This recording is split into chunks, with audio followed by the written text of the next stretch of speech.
కోట్లు ఒక్క దెబ్బకు మాఫీ చేయొచ్చని ఆ రోజు చెప్పారు అధ్యక్ష. గౌరవనీయులు భట్టి గారు తన బడ్జెట్ ప్రసంగంలో 31,000 కోట్ల రుణమాఫీ చేస్తామని చెప్పారు. ఈ బడ్జెట్ లోనేమో 20,000 కోట్లు ఇచ్చామంటున్నారు. వాస్తవంగా అయితే అది 15,000-16,000 కోట్లు కూడా చేరలేదు అధ్యక్ష. వాస్తవం ఏమిటంటే అధ్యక్ష, రైతు ఇంటికి బ్యాంకుకు మధ్య ఇంకా తిరుగుతూనే ఉన్నాడు. చివరికి రైతుకు మిగిలింది ఒడువని దుఃఖం, తీరని అప్పు. అధ్యక్ష, ఇంకా బాగా అర్థం చేసుకోవాలంటే ఇది వ్యవసాయ శాఖ అధికారుల నుంచి తీసుకున్న లెక్కే చెప్తున్నాను అధ్యక్ష. అధ్యక్ష, నా సిద్దిపేట నియోజకవర్గంలో పరిస్థితిని ఈ రాష్ట్ర ప్రజలకు అర్థం కావడానికి, రైతాంగానికి అర్థం కావడానికి ఒక ఉదాహరణగా చెప్తున్నా అధ్యక్ష. నా సిద్దిపేట నియోజకవర్గంలో బ్యాంకుల్లో అప్పు తీసుకున్న రైతులు 43,363 మంది. రుణమాఫీ అయ్యింది 20,514. రుణమాఫీ కానటువంటి రైతులు 22,849. అంటే అయింది తక్కువ, కానటువంటి రైతుల సంఖ్య ఎక్కువ. ఇందులో అధ్యక్ష 2 లక్షల లోపు రుణం ఉండి కూడా కానటువంటి రైతుల సంఖ్య 10,212 ఉండడం గమనార్హం. Please note this point. 2 లక్షల లోపు రుణం ఉండి కూడా మాఫీ కానటువంటి రైతులు ఒక్క నా సిద్దిపేట నియోజకవర్గంలో 10,212 మంది ఉన్నారు అధ్యక్ష. కానీ ప్రభుత్వం ఇంకా రుణమాఫీ అయిపోయిందని చెప్తున్నారు అధ్యక్ష. ఇకపోతే అధ్యక్ష 2 లక్షల మీద రుణం ఉన్న వాళ్ళ సంగతి, పాపం వాళ్ళ పరిస్థితి అయితే చాలా ఆందోళనకరంగా ఉంది అధ్యక్ష. గౌరవ ముఖ్యమంత్రి గారు చెప్పారు 2 లక్షల మీద ఉన్న వాళ్ళు అప్పు కట్టండి, మీకు కూడా 2 లక్షల రూపాయల మాఫీ చేస్తామని ముఖ్యమంత్రి గారు ప్రకటించారు అధ్యక్ష.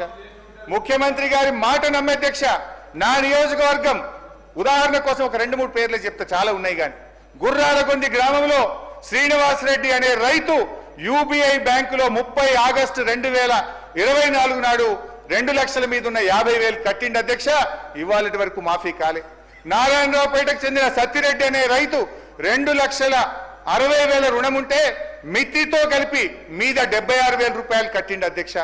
బంజేర్పల్లికి చెందిన మరో రైతు అఖ్తర్ ఖుస్రో 2,06,000 అప్పుంటే మితితో కలిపి మీదున్న 10,000 కట్టిండి అధ్యక్ష.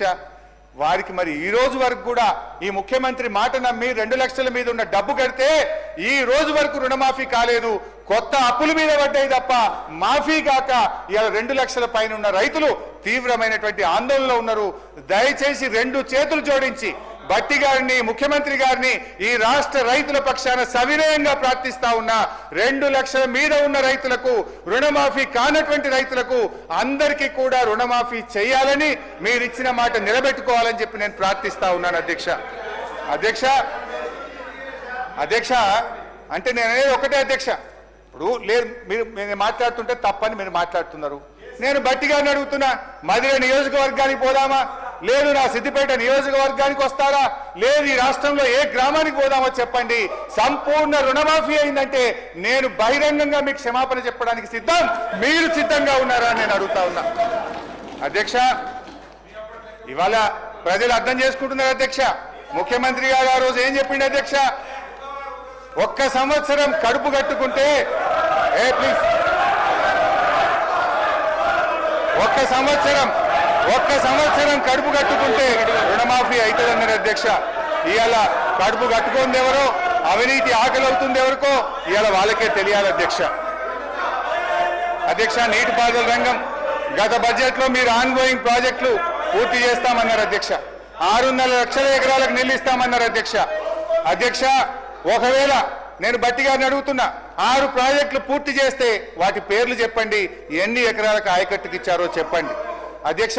15 నెలల కాంగ్రెస్ పాలనలో ఖమ్మంలో పెద్దవాగు ప్రాజెక్టు కొట్టుకుపోయింది, ఎస్ఎల్బీసీ కూలిపోయింది, వట్టెం పంప్ హౌస్ మునిగిపోయింది, సాగర్ ఎడమ కాలువకు గన్లు పడ్డాయి, సుంకిశాల కుప్పకూలింది అధ్యక్ష. ఇవాళ మీ నిర్వాహకం ఇట్లా ఉంది అధ్యక్ష. మీ బడ్జెట్ ప్రసంగంలో అఫ్ కోర్స్ నేను దీని మీద ఇరిగేషన్ పద్ధతి వచ్చినప్పుడు డీటెయిల్ గా మాట్లాడతా, టైం లేదు. జస్ట్ 2 minutes లో 1 minute లోనే దీన్ని కంప్లీట్ చేస్తా అధ్యక్ష. భట్టి గారి బడ్జెట్ ప్రసంగంలో 511 టీఎంసీలో ఆంధ్రప్రదేశ్ కు అప్పజెప్పారని చెప్పారు అధ్యక్ష. I have all record with me.